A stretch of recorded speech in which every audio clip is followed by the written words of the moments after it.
অহা বছৰ আমি আৰু এটা সিদ্ধান্ত লৈছো যে 8 লাখ বাগিচাৰ 8 লাখ বাগিচাত শ্ৰমিক আছে। এই 8 লাখ বাগিচাৰ শ্ৰমিকক প্ৰত্যেকজন শ্ৰমিকক আমি এটা নগদ ধনু দিম,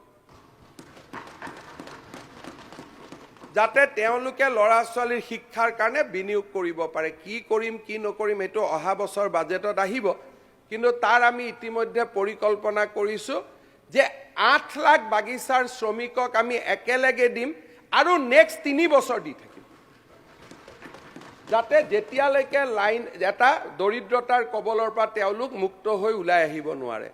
গতিকে আমাৰ হাতত বহুতবিলাক আমি স্কিম হাতত ৰাখিছো আৰু এই স্কিমবিলাক হৈ থাকিব।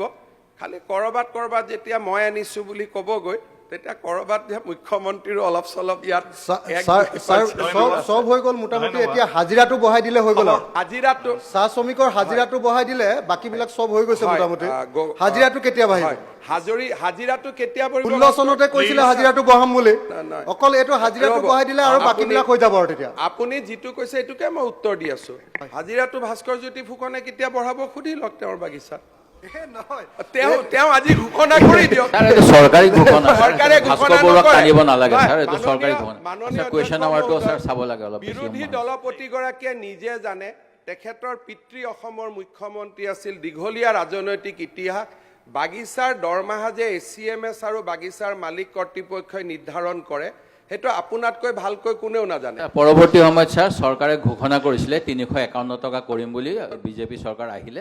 সেইটোকে স্যাৰ সেই প্ৰতিশ্ৰুতিবিলাক ৰূপায়ণ কৰে। মুখ্যমন্ত্ৰী মহোদয়ে তেনেকে কয় যিখিনি প্ৰতিশ্ৰুতি দিছে ৰূপায়ণ কৰিম, সেইকাৰণে এইটো কৰিলেই হ'ল স্যাৰ, অন্য কথা নাহে। যেতিয়া কোনোবা মানুহৰ নিজৰ বুৰঞ্জীখন একেবাৰে কাম নকৰা বুৰঞ্জী, তেতিয়া আৰু আপুনি বেলেগক কৈ থকাৰ কথা নাই। আপুনি কিমান টকা বঢ়ালে আপোনালোকে বুৰঞ্জী কথাটো স্যাৰ আহোমে বুৰঞ্জী লিখিব আৰম্ভ কৰিছে, গতিকে বুৰঞ্জী টানিব নালাগে। ঘোষণাখিনিৰ কথাই কৈছো স্যাৰ।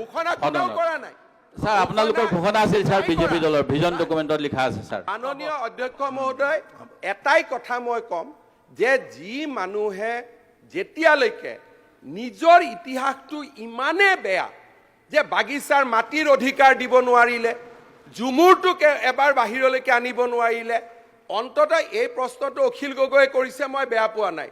এই প্ৰশ্নটো কংগ্ৰেছে কৰিব নালাগে, কাৰণ বাগিচাৰ মানুহৰ ভোটেৰে কংগ্ৰেছ জিকি আপোনালোকে বাগিচাৰ কাৰণে কৰা ভাল কামৰ এটা উদাহৰণ দিয়ক, এটা মাত্ৰ উদাহৰণ। গোটেই আইনখিনি স্যাৰ ব্ৰিটিছৰ পৰাধীনতাৰ পিছত 27খন আইন আনিছে, প্লেণ্টেশ্যন লেবাৰ এক্টকে আদি কৰি, আৰু বিজেপি চৰকাৰৰ স্যাৰ সাংসদে PLA এখন নাইকিয়া কৰি দিব বিচাৰিছে। সেই গতিকে স্যাৰ সেইখনে আটাইতকৈ ডাঙৰ শ্ৰমিক বিৰোধী কথা। এটা কথা চাব, যেতিয়া বাগিচাৰ ভাল কথাখিনি কৈ আছো, কংগ্ৰেছ দলৰ মনটো বেয়া হৈ গৈ আছে যে আপোনালোকে কুৱেশ্যন আৱাৰ নষ্ট হৈছে। সেইটো নহয় স্যাৰ, বেলেগ সময় লওক স্যাৰ, আপুনি বেলেগ ডিভাইচত সময় দিয়ক আমাৰ হাউচৰ লিডাৰক স্যাৰ। মই থিয় হৈ আছো।